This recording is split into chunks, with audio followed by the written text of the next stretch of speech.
Buenas tardes a todos mis amigos de Facebook, más particularmente a los amigos, hermanos, latino, dominicano, haitiano.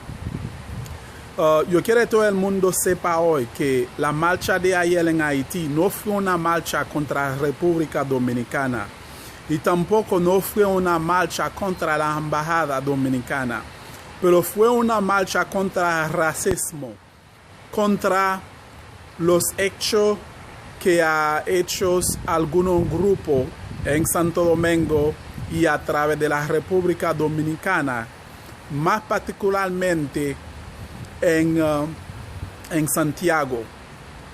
La marcha es para decir no a la violencia contra los haitianos que están viviendo en Santo Domingo y no también a la violencia con cualquier gente, porque el mundo no tenemos tiempo para el racismo, no tenemos tiempo para la violencia.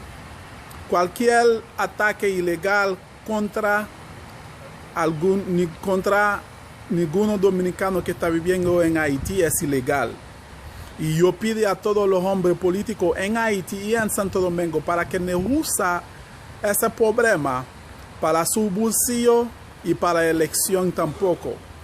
Ese es un problema muy serio que tenemos entre la República Dominicana y Haití. Y también nosotros debemos que condenamos racismo en cualquier forma que viene y violencia en cualquier forma que viene.